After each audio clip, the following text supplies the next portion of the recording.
Cómo ganarse a la gente descubre los principios que funcionan siempre con las personas. Escrito por John Maxwell con derechos reservados. Este audiolibro es una versión condensada y fue publicada por Caribe Betania Editores, una subsidiaria de Thomas Nelson Publishers, Nashville, Tennessee. ¿Qué se requiere para ganar en las relaciones personales? ¿Es necesario nacer con una personalidad arrolladora o un gran sentido de intuición para tener éxito en las relaciones? Cuando se trata de destrezas relacionales, hay quien las tiene y hay quien no. Entonces, sencillamente tenemos que aceptar las destrezas que Dios nos dio, sean cuales sean.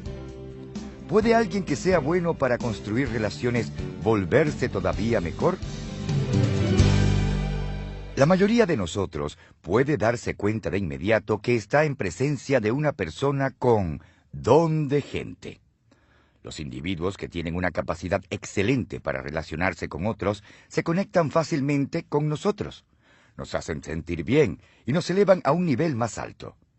Nuestra interacción con ellos crea una experiencia positiva que nos motiva a querer pasar tiempo con ellos.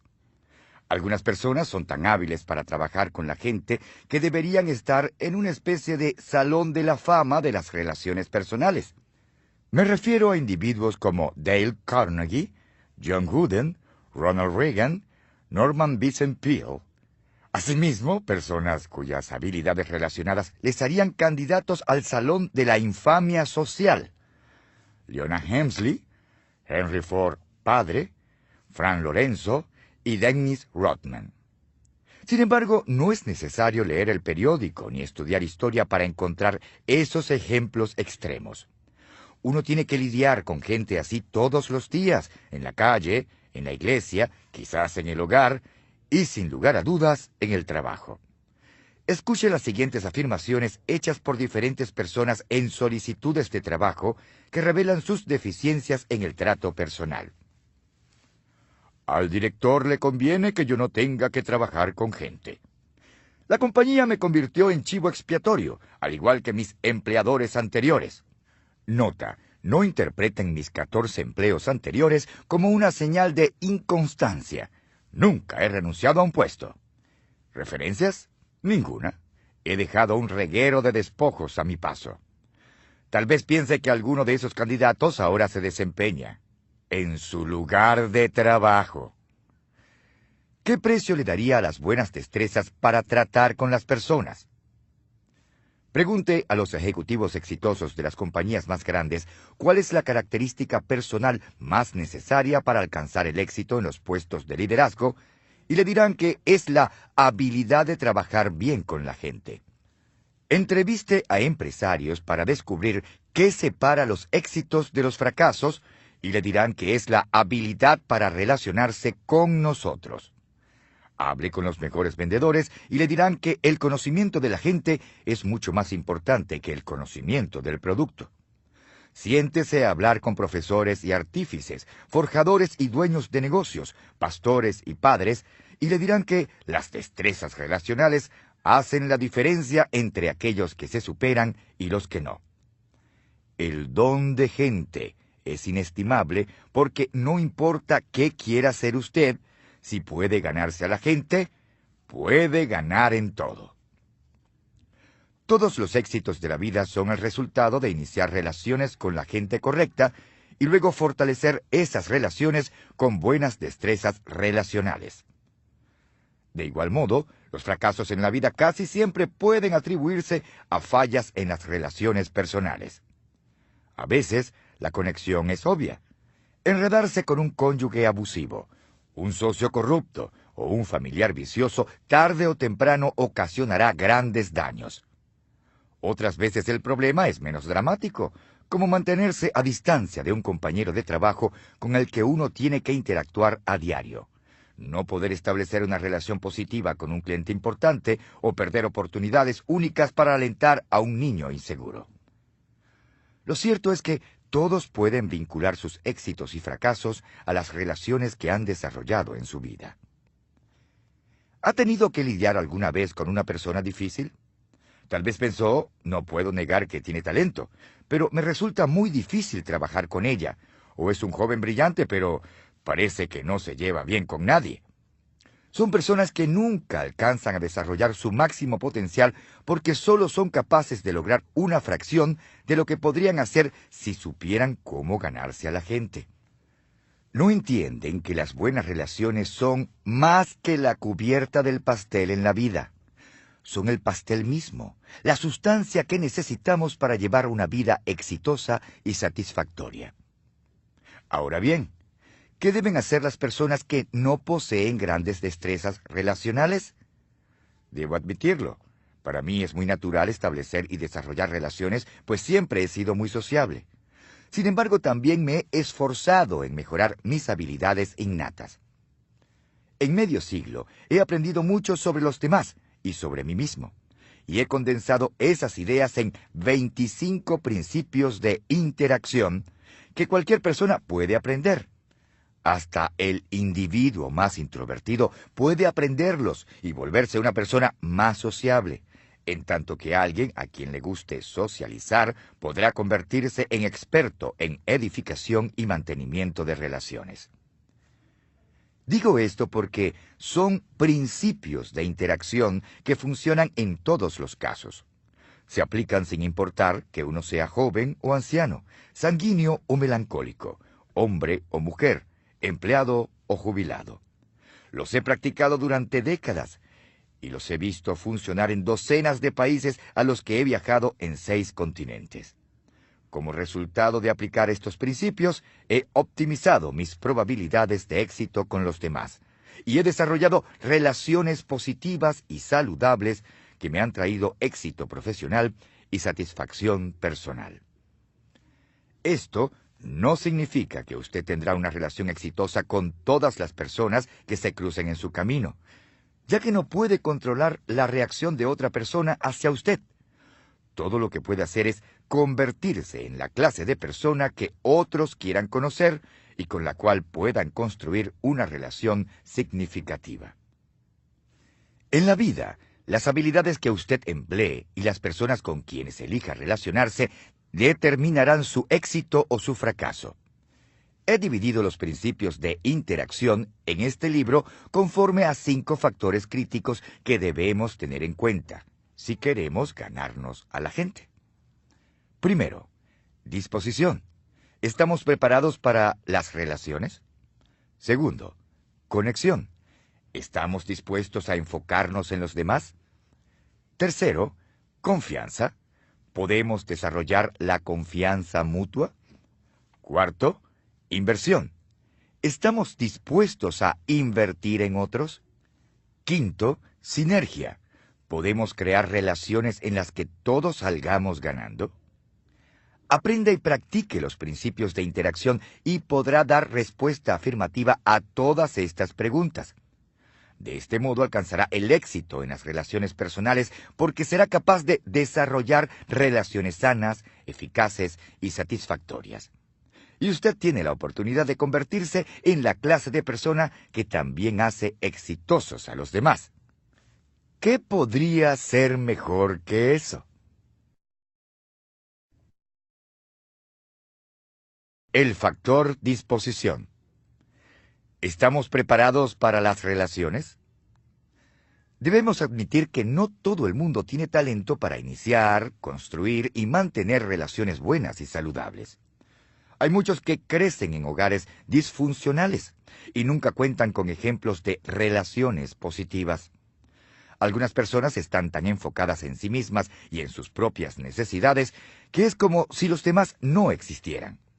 Otros han sido tan lastimados en el pasado que ven el mundo entero a través del filtro de su dolor, y debido a todo lo que ignoran sobre las relaciones personales, no se conocen a sí mismos ni saben cómo relacionarse con otros de forma saludable. Se necesitan personas con destrezas relacionales saludables para construir relaciones excelentes. Ese es el punto de partida para todo.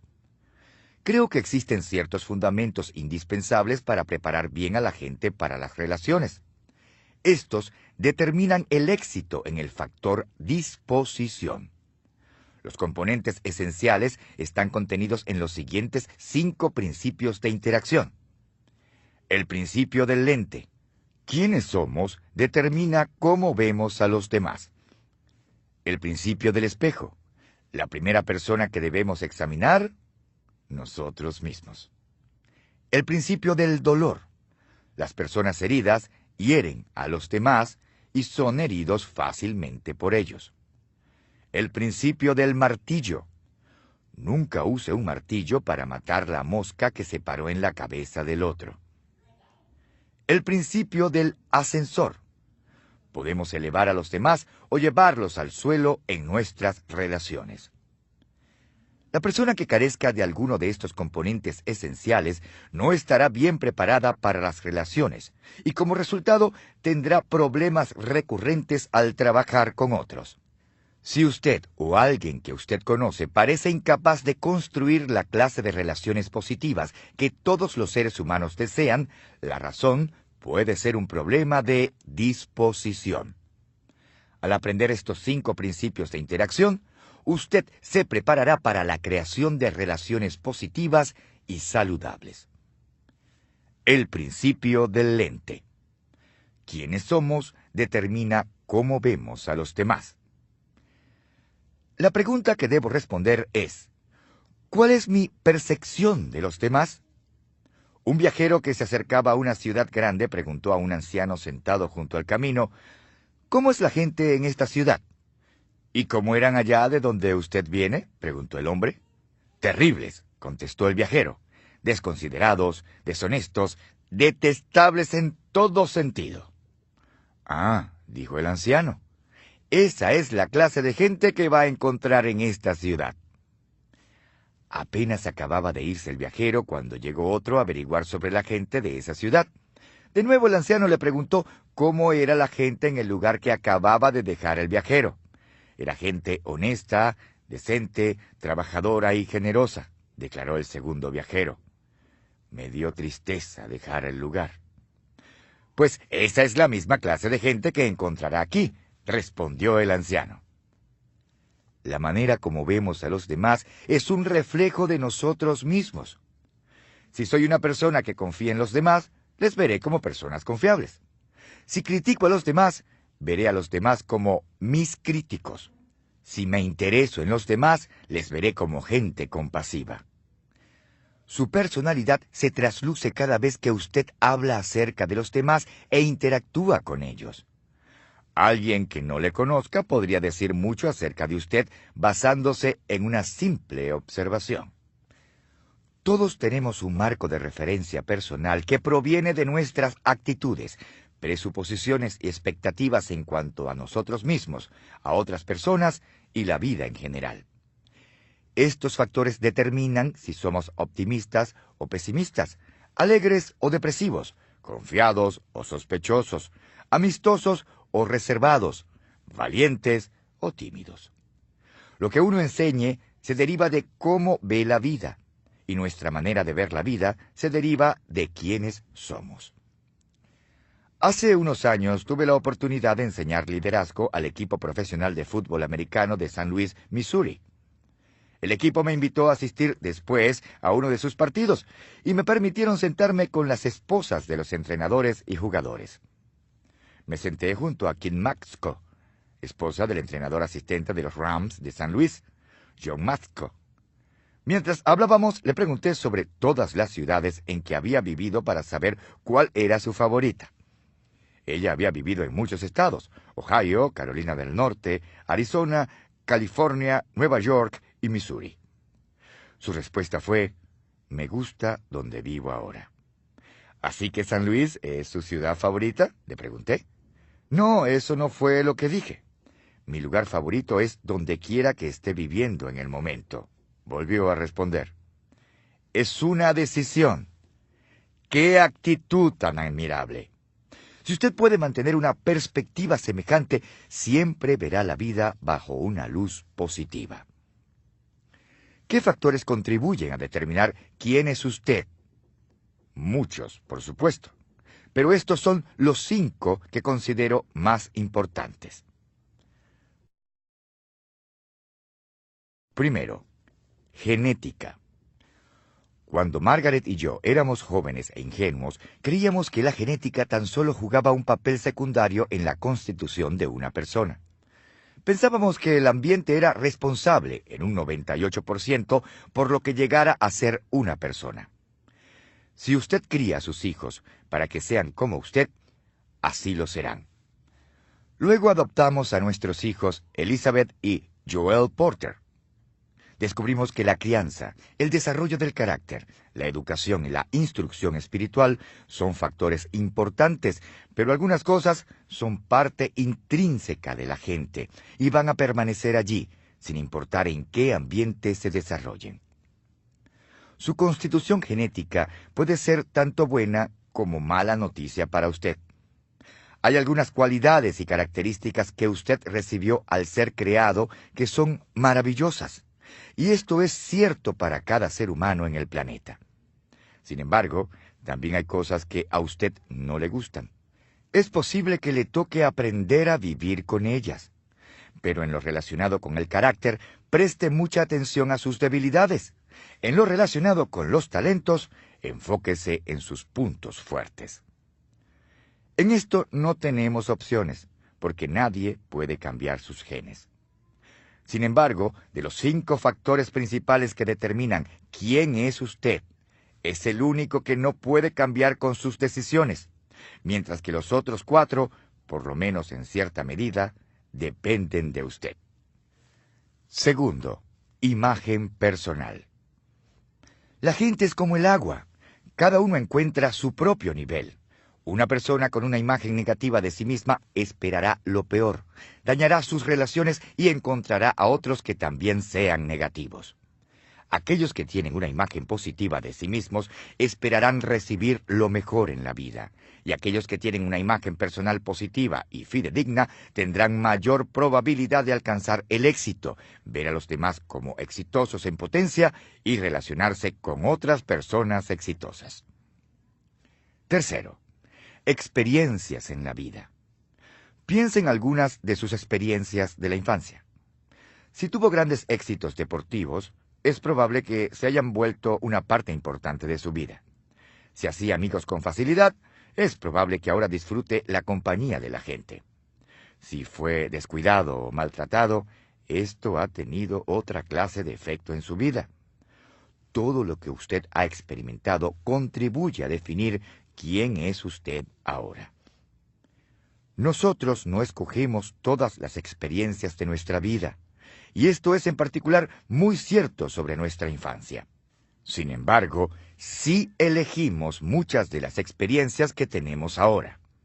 Elegimos a la persona con quien nos casamos, elegimos nuestros trabajos, elegimos dónde nos vamos de vacaciones, si vamos o no a hacer ejercicio, y qué queremos aprender. Además, las personas que vivieron una infancia difícil deciden si procurarán tener experiencias que mejorarán su manera de vivir y pensar.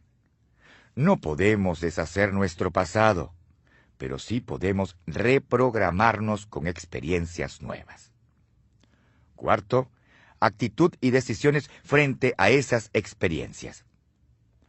Todavía más importante que escoger nuestras experiencias es decidir qué actitudes tendremos en cuanto a las experiencias que tenemos. Como ya mencioné, tenemos un control muy limitado sobre lo que experimentamos, pero sí tenemos control completo sobre nuestras actitudes. Que nuestra perspectiva sea positiva o negativa, expectante o vacilante, abierta o cerrada, es 100% una decisión nuestra. Quizás no pueda cambiar el mundo que veo a mi alrededor, pero puedo cambiar lo que veo dentro de mí. Creo que la actitud es la segunda decisión más importante que uno hace en la vida. La más importante es la fe. Su actitud le edificará o le destruirá. No es el resultado de su nacimiento, sus circunstancias o su cuenta bancaria. Es pura cuestión de su voluntad para elegir. Quinto, amistades. Una de las cosas más importantes que usted hará es elegir a sus amigos. Como padres, Margaret y yo observamos con mucha atención los amigos que eligieron nuestros hijos. Sabíamos que la gente positiva y de carácter íntegro sería una buena influencia para ellos. La gente negativa, con carácter cuestionable, sería un lastre en sus vidas. Siempre hicimos de nuestro hogar un lugar donde nuestros hijos y sus amigos quisieran pasar tiempo para que pudiéramos ver quién les influenciaban. La gente más cercana a usted, y esto incluye especialmente su cónyuge, moldeará su personalidad. ¿No ha visto cómo un joven a quien le ha ido bien empieza a tener problemas de toda clase cuando empieza a pasar tiempo con chicos que se meten en problemas? ¿No ha observado a un amigo o colega que despegó en su profesión como resultado de pasar tiempo con gente que expandió su mente y le retó a crecer? La gente con quien usted decide pasar tiempo cambiará lo que usted es. Las palabras del escritor y conferencista Charlie, el tremendo Jones, son muy ciertas. La diferencia entre la persona que usted es hoy y quién será en 5 años radica en la gente con que pase tiempo y los libros que lea. Su manera de ver a los demás está determinada por quién es usted. Es una verdad de la que no puede escaparse. Si no le gusta a la gente, eso dice más sobre quién es usted que sobre los demás. Quién es usted determina cómo ve a los demás. Su punto de vista es el problema. Si ese es el caso, no trate de cambiar a los demás, ni siquiera se enfoque en ellos. Enfóquese en usted mismo. Si se cambia a sí mismo y se convierte en la clase de persona que desea ser, empezará a ver a los demás de una manera totalmente nueva, y eso cambiará su forma de interactuar en todas las relaciones de su vida. El principio del espejo.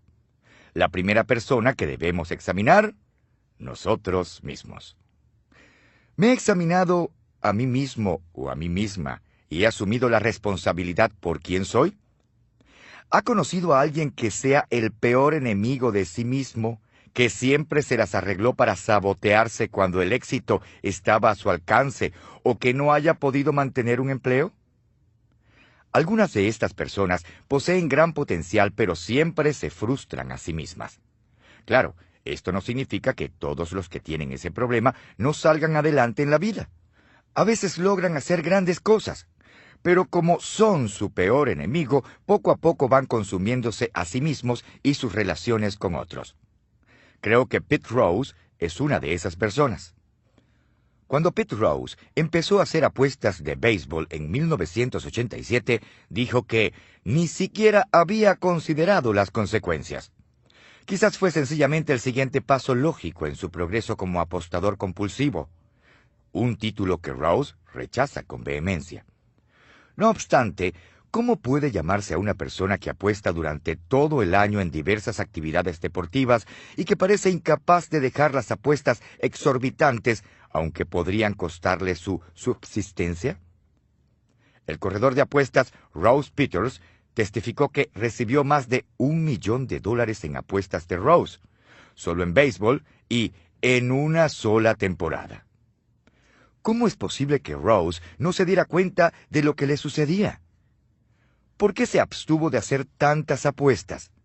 ¿Cómo pudo mentir una y otra vez sobre lo que había hecho durante más de una década? ¿Cómo podía decir que su único problema real eran los amigos que escogía? ¿Cómo podía seguir diciendo que no tenía un problema serio? Creo que la respuesta es que estaba enfocado en el béisbol, que nunca se miró en el espejo para examinarse a sí mismo. En uno de sus raros momentos de reflexión y autoevaluación sincera, Rose resume la forma en que se había conducido. Estaba consciente de mis marcas y de mi lugar en la historia del béisbol, pero nunca estuve consciente de los límites ni fui capaz de controlar esa parte de mi vida. Y admitir que estaba fuera de control ha sido algo casi imposible para mí. Estaba al tanto de mis privilegios, mas no de mis responsabilidades.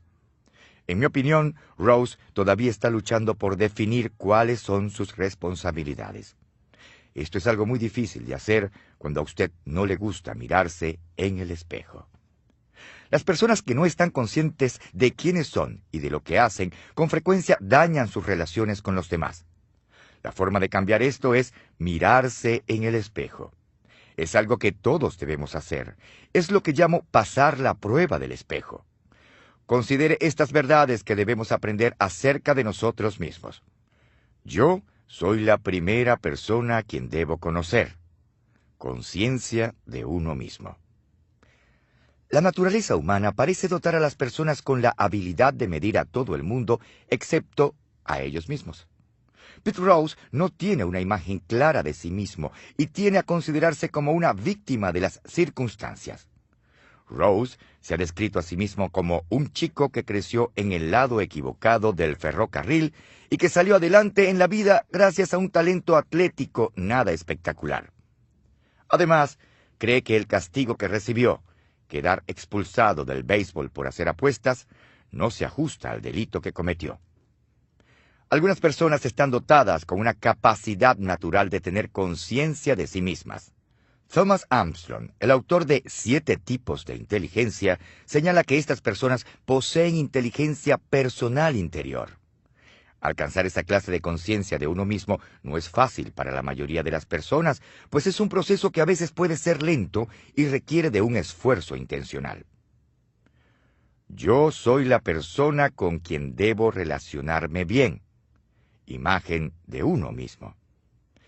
La imagen que usted tenga de sí mismo restringe su capacidad para desarrollar relaciones saludables. Una imagen propia negativa impedirá que una persona talentosa alcance el éxito. Y aunque una persona con una imagen deficiente de sí misma logre algún éxito, este no durará, pues tarde o temprano la persona se bajará al nivel de sus propias expectativas. En cierto sentido, es una especie de tributo a la confianza de Pete Rose en sí mismo que su falta de autoconciencia no le haya afectado mucho antes. El popular psicólogo y autor con éxito de ventas en el New York Times, Phil McGraw, afirma: «Siempre digo que la relación más importante que usted jamás tendrá es con usted mismo. Tiene que ser primero su propio mejor amigo». ¿Cómo puede uno ser el mejor amigo de alguien a quien no conoce o que no le gusta? Es imposible. Por eso es tan importante descubrir quién es usted y esforzarse en llegar a ser alguien a quien usted respeta y encuentra agradable. La gente que experimenta dificultades en sus relaciones muchas veces es tentada a mirar a todos menos a sí misma para explicar el problema. No obstante, siempre debemos empezar haciendo un examen objetivo de nosotros mismos y debemos estar dispuestos a cambiar todas las deficiencias que tengamos. El crítico Samuel Johnson aconsejó que aquel que tiene tan poco conocimiento de la naturaleza humana como para buscar la felicidad por medio de cambiar cualquier cosa que no sea su propia disposición, desperdiciará su vida en esfuerzos infructuosos y multiplicará las aflicciones que tanto desea evitar. Hace unos años, cuando viajé a Nueva Zelanda para ofrecer una conferencia, me quedé en un hotel de la capital. Cierta noche sentí sed y empecé a buscar la máquina dispensadora de refresco.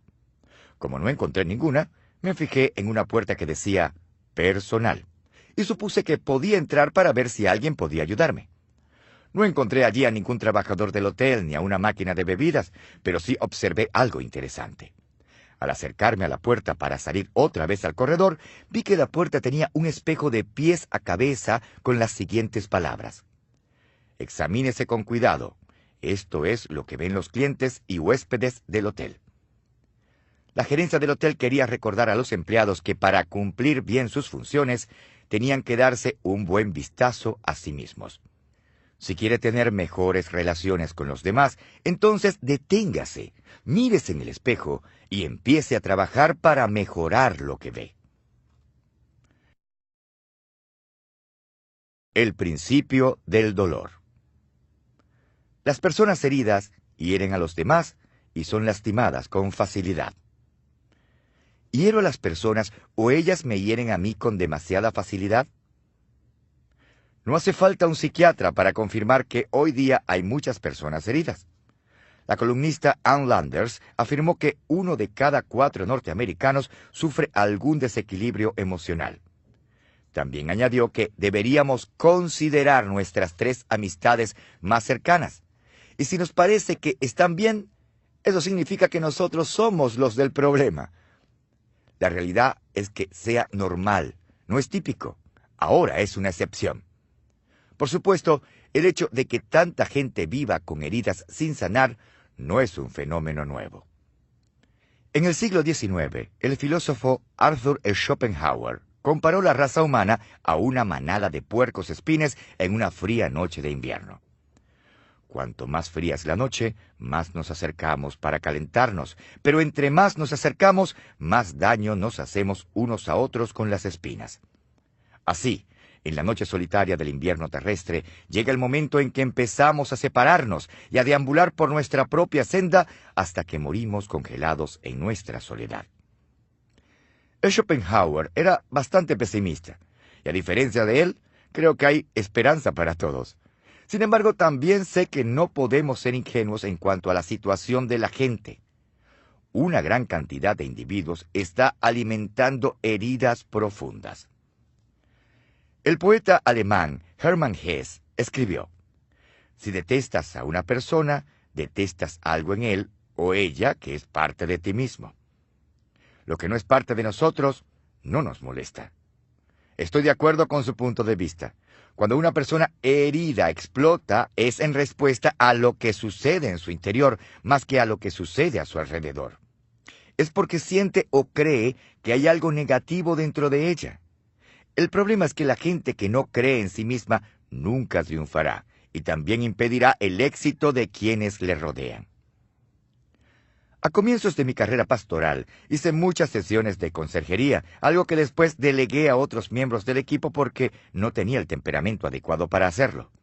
Sin embargo, en el transcurso de los años, he aconsejado a suficientes parejas heridas como para observar que su interacción casi siempre sigue el mismo patrón. Uno de los 2 cónyuges vomitaba emocionalmente, y luego el otro lo limpiaba. Lo vi pasar una y otra vez. Y siempre el individuo más herido era el que hacía más daño a la otra persona. Las personas heridas no solo hacen daño a otros, sino que también son lastimados fácilmente por otros. Mi amigo Kevin Myers lo ilustra de esta manera. Si alguien tiene una astilla en el dedo y la deja allí, el dedo no solo duele, sino que se inflama e infecta. Después, si otra persona tan solo lo roza al pasar, el individuo se retuerce de dolor y exclama: ¡me lastimaste! No obstante, la realidad es que el problema no es con la persona que se topó con el dedo inocentemente. Es con la persona que tiene la astilla encarnada y que no se ha encargado de curar la herida. El dolor emocional opera de forma similar. La gente herida reacciona de forma exagerada y sobreprotege. También intentan ejercer una influencia desmedida, y con esto quiero decir que controlan la relación. Al interactuar con otros, recuerde esto: siempre que la reacción de una persona es mayor que el asunto en cuestión, la reacción casi siempre tiene que ver con otro asunto. Las personas heridas no solo hacen daño a otros y son lastimadas fácilmente por otros, sino que muchas veces se hieren a sí mismas. En una vieja rutina cómica sale un sabelotodo al que le encanta sermonear a su amigo en la estación donde esperan cada mañana para tomar el tren. En cada oportunidad, el sabelotodo habla mientras golpea el pecho de su amigo con el dedo. Por supuesto, esto no le cae muy bien al otro hombre, así que un día decide ponerle punto final. Al día siguiente, de camino a la estación, se encuentra con un tercer amigo y dice: ya me harté de que ese sabelotodo me sermonee todo el tiempo y me golpee el pecho con el dedo. Hoy voy a tomarlo por sorpresa. ¿Qué vas a hacer?, le pregunta el amigo. El primer hombre abre su abrigo para revelar 3 tacos de dinamita que tiene atados al pecho. Hoy, cuando me empiece a golpear, dice con una sonrisa, se le va a caer la mano con el estallido. La gente herida es igual. Le hacen daño a otros, pero las personas que hieren con más frecuencia y más profundo son ellos mismos. Si usted tiene que tratar con una persona herida, algo que todos tenemos que hacer en algún momento, le aconsejo hacer lo siguiente. No lo tome como algo personal. La gente herida encontrará una ofensa donde no haya ninguna. Si usted sabe que no ha hecho nada malo, recuerde que no importa qué digan otros sobre usted, sino lo que usted crea sobre usted mismo. Puede disculparse por el dolor que sientan y tener compasión por su estado, pero no debe tomarlo como algo personal. Eso puede ser difícil, incluso para una persona con una imagen saludable de sí misma, pero vale la pena el esfuerzo.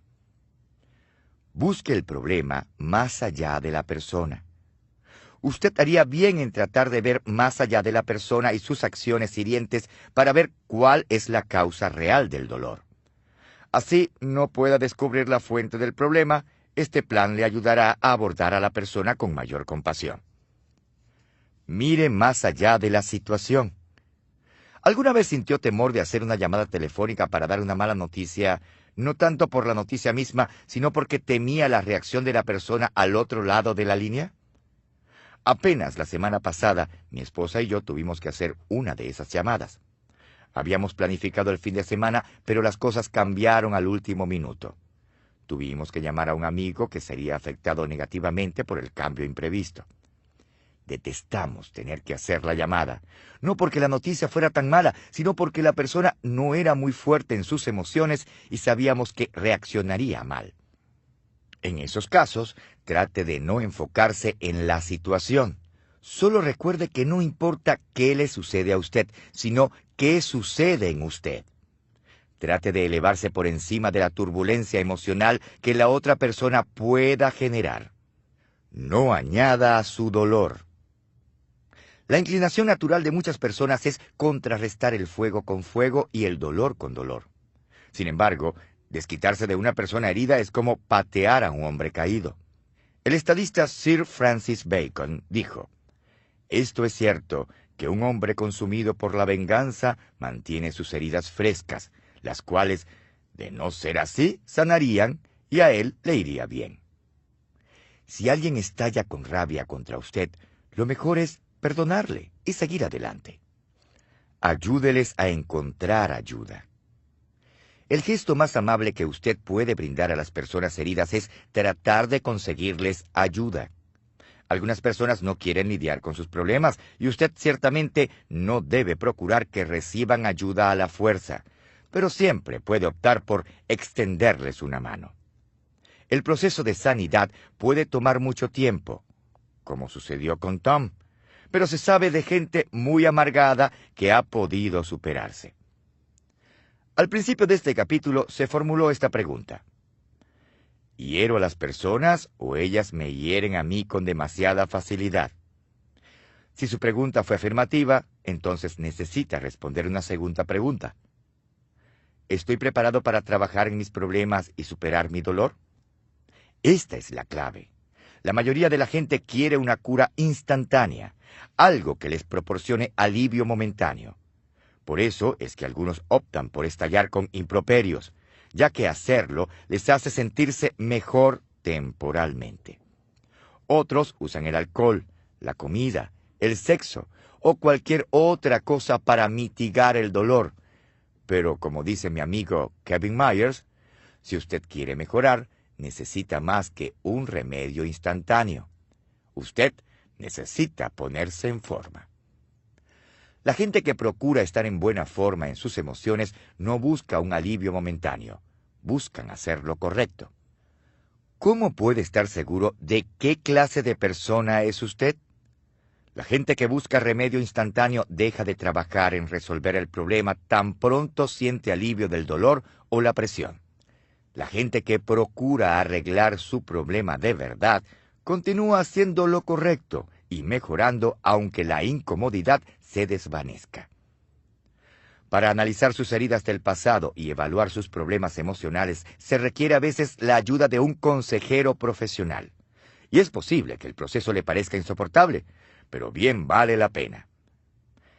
Hace poco leí una historia que presenta una buena analogía de lo que esto implica. En marzo de 1995, la compañía de limpiezas de tubería Watertown, Connecticut, realizaba trabajos bajo las calles de Riverhead, Massachusetts, para limpiar un conducto de alcantarillado de 10 pulgadas. Los trabajadores encontraron muchos de los artículos usuales que tapan ese tipo de cañerías.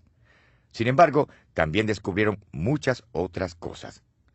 61 anillos, monedas de colección y artefactos de plata. La mala noticia es que los trabajadores tuvieron que hacer un trabajo muy desagradable. La buena noticia es que les permitieron conservar los artículos valiosos que descubrieron en el proceso. Si su capacidad de interacción personal también está tapada, usted tal vez tenga que hacer excavaciones nada placenteras para conseguir la situación, y es posible que le toque lidiar con cosas muy feas.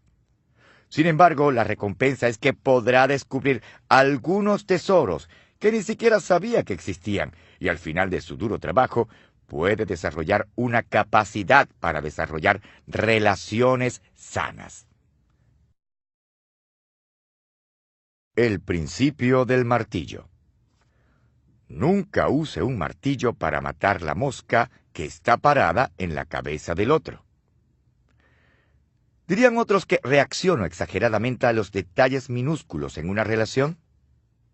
Mi esposa Margaret y yo nos casamos en junio de 1969. Y como la mayoría de las parejas, creíamos con gran ingenuidad que todo iría de maravilla de allí en adelante. Por supuesto, no pasó mucho tiempo antes de que nos viéramos enfrascados en los desacuerdos leves que todas las parejas experimentan, en especial cuando apenas empiezan a ajustarse a la vida matrimonial. Como la mayoría de la gente, yo pensaba que tenía la razón casi todo el tiempo, y se lo hacía saber a Margaret. Siempre he sido bueno para hablar, y como puedo ser muy persuasivo, utilicé mis habilidades para ganar las discusiones. Nunca alzamos la voz ni nos gritamos el uno al otro, pero siempre me aseguraba de salir ganando. El problema era con mi metodología. Margaret siempre salía perdiendo.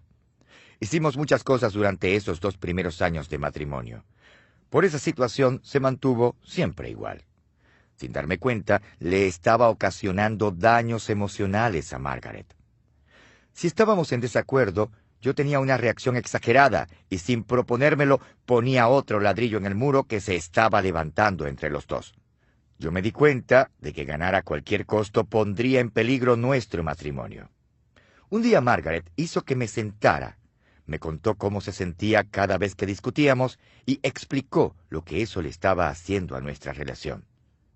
Fue la primera vez que entendí que había puesto mi prioridad de ganar las discusiones por encima de ganarme la relación con mi esposa.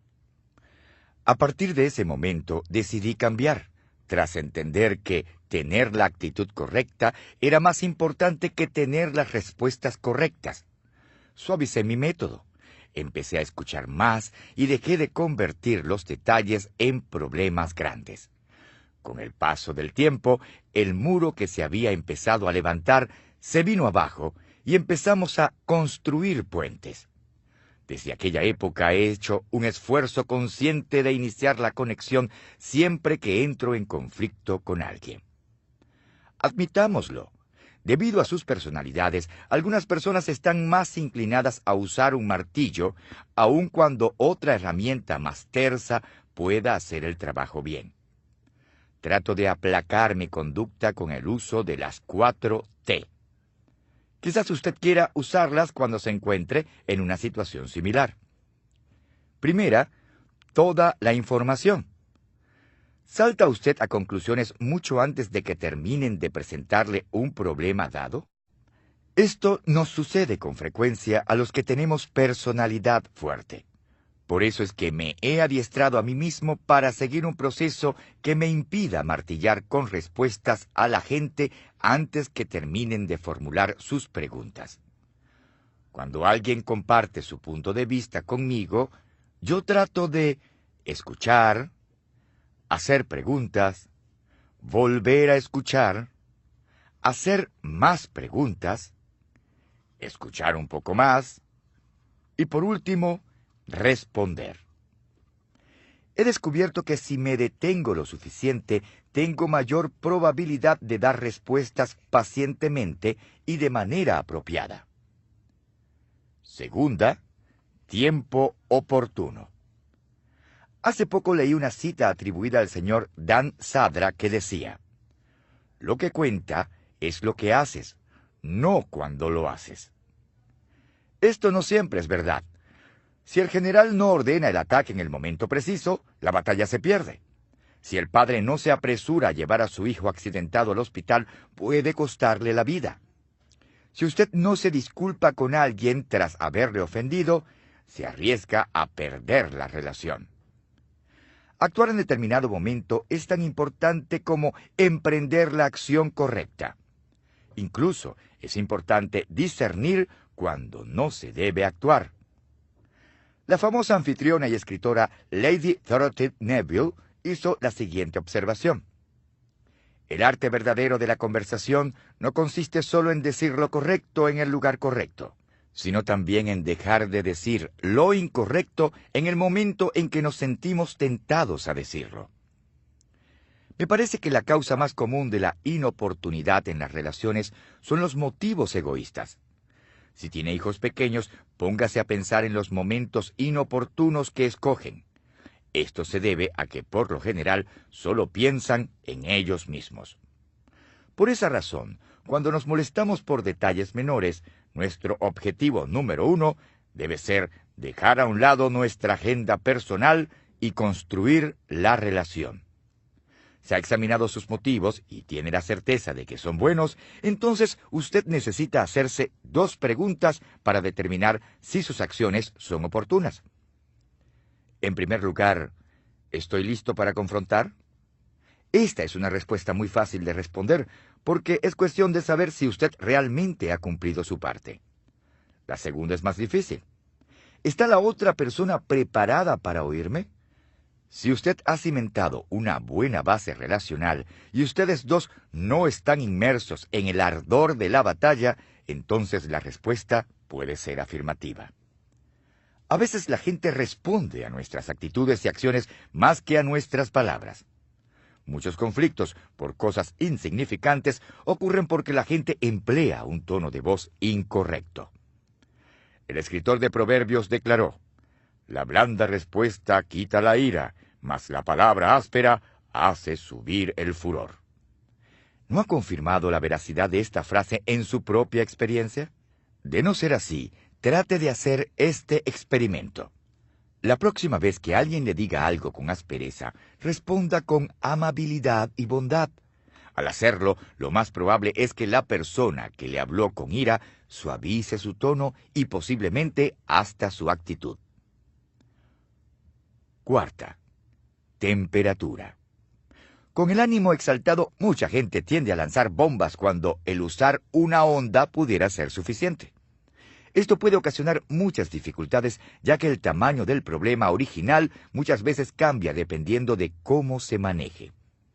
En términos generales, si la reacción es peor que la acción, el problema se empeora. Si la reacción es menor que la acción, el problema tiende a disminuir.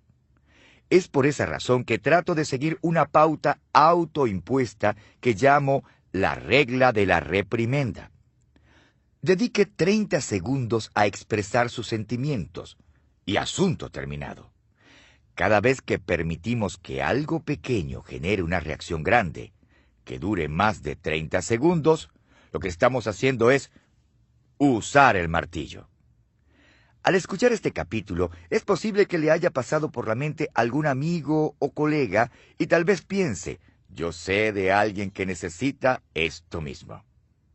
Antes de intentar quitarle el martillo de la mano a esa persona, deténgase un momento a reflexionar. Lo primero que usted debería hacer es mirarse a sí mismo o a sí misma. El problema con la mayoría de los individuos que usan el martillo todo el tiempo es que tal vez no sepan lo que hacen. Un artículo reciente del entrenador de ejecutivos Marshall Goldsmith contaba la historia de un hombre llamado Mike, quien se había desempeñado como uno de los mejores banqueros inversionistas. A Goldsmith le pidieron que le ayudara porque nunca soltaba el martillo. Mike se veía a sí mismo como un guerrero en Wall Street, pero un gatito en casa. Goldsmith le dijo a Mike que llamara a su esposa para que ella confirmara la evaluación que él había hecho de sí mismo. Para su gran sorpresa, ella dijo que él también era un peleón en la casa. Después que los hijos confirmaron esa evaluación negativa, Mike por fin empezó a verse como le veían los demás. El consejo de Walt Smith es el siguiente: deje que sus colegas sostengan el espejo y le digan qué es lo que ven. Si no les cree, pida el mismo favor a sus familiares y amigos más cercanos. Si lo hace, descubrirá si trata o no a los demás como personas o como clavos.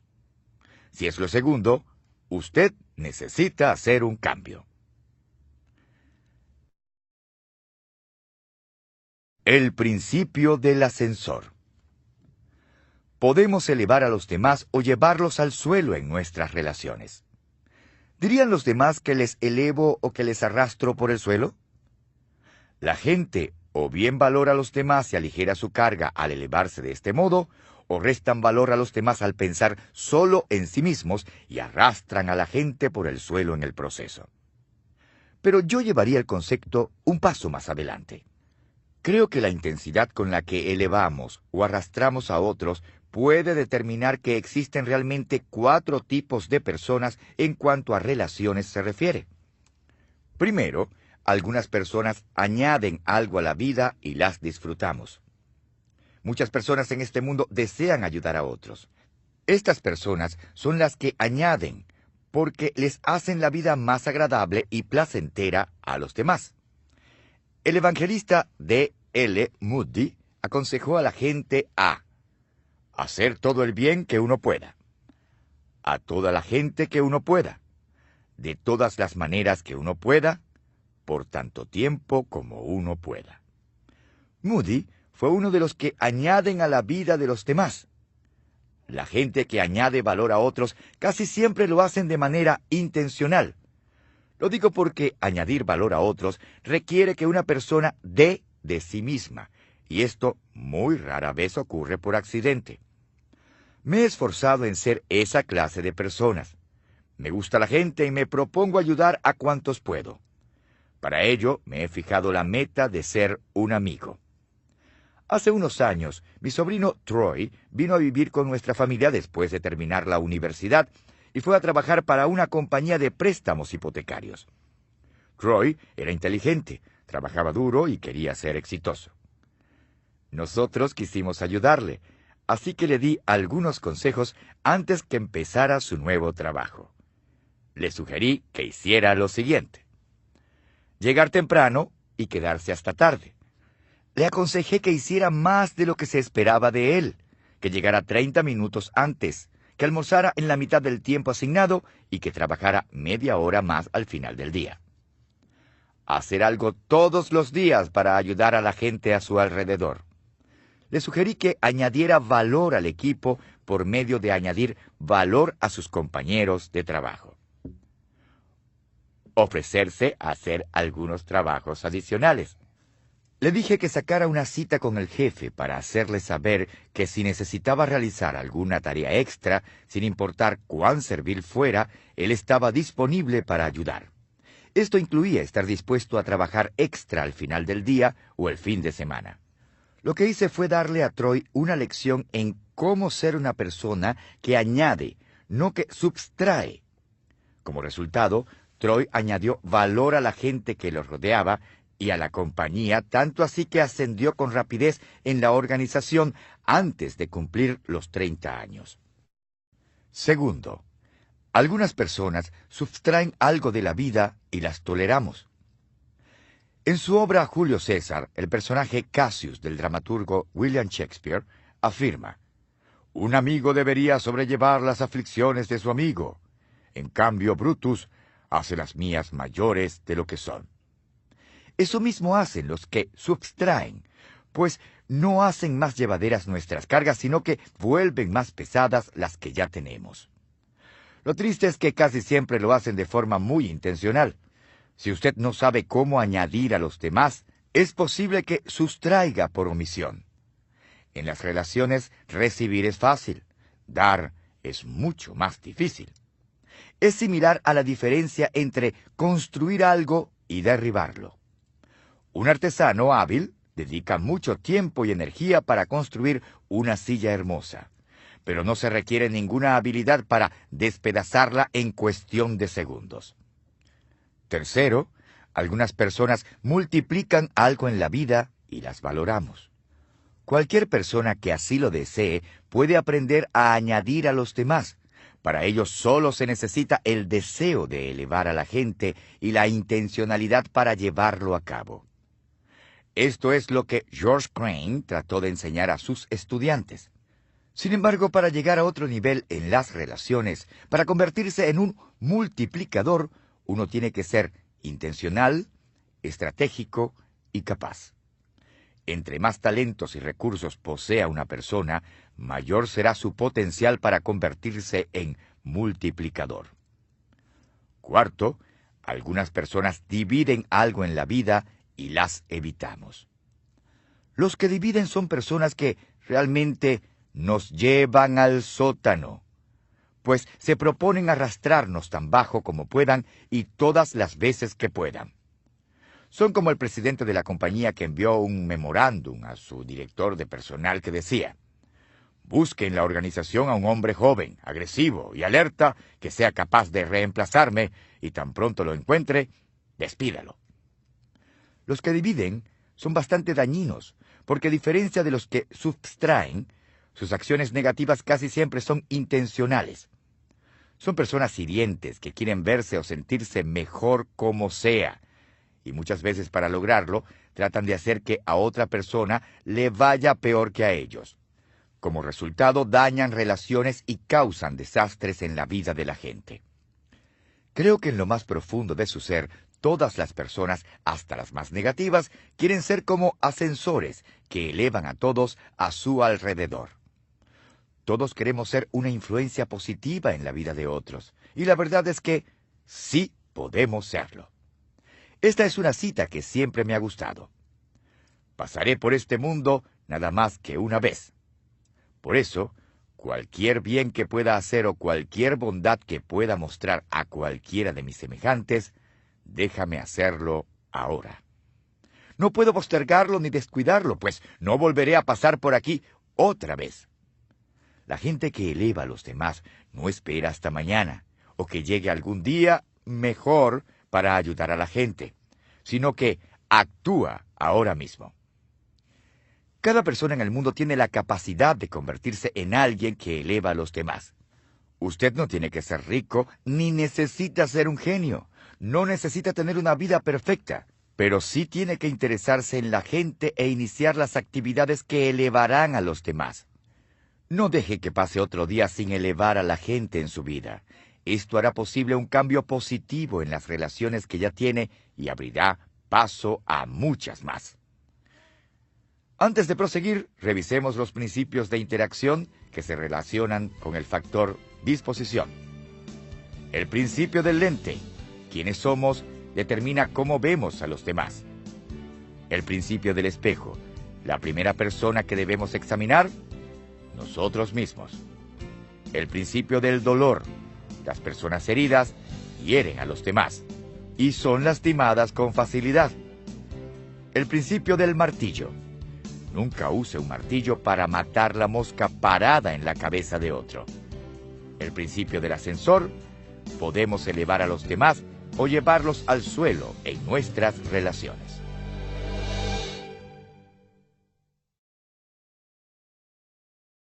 El factor conexión.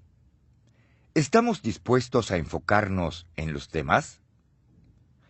Todos los seres humanos poseen el deseo de conectarse con otras personas, sin importar cuán jóvenes o ancianos, introvertidos o extrovertidos, ricos o pobres, educados o ignorantes sean. La necesidad de conexión es motivada a veces por un deseo de recibir amor. Pero también puede darse por sentimientos de soledad, la necesidad de aceptación, la búsqueda de satisfacción o el deseo de tener éxito en los negocios. ¿Cómo podemos satisfacer nuestro deseo de relacionarnos? ¿Cuál es la mejor manera de empezar? En otras palabras, ¿cómo podemos conectarnos? La respuesta es que debemos dejar de pensar en nosotros mismos y empezar a enfocarnos en las personas con quienes deseamos construir relaciones. Por eso la pregunta clave en el factor conexión es: ¿está usted dispuesto a enfocarse en los demás? Para aumentar su probabilidad de conectarse con otra persona, usted necesita entender y aprender los siguientes 6 principios de interacción.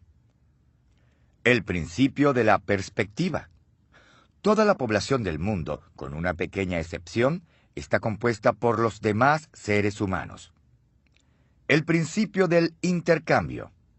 En vez de poner a otros en su lugar, debemos ponernos nosotros en el lugar de ellos. El principio del aprendizaje. Cada persona que conozcamos tiene el potencial de enseñarnos algo. El principio del carisma. La gente se interesa en la persona que se interesa en ellos. El principio del número 10. Creer lo mejor de la gente, por lo general, saca a relucir lo mejor de la gente. El principio de la confrontación. Interesarse en las personas debe preceder el confrontarlas. Tan pronto deje de preocuparse tanto por usted mismo o por usted misma y empiece a fijarse en los demás y en lo que desean, construirá puentes para alcanzarles y se convertirá en la clase de persona a quien otros querrán acercarse. Estas son las llaves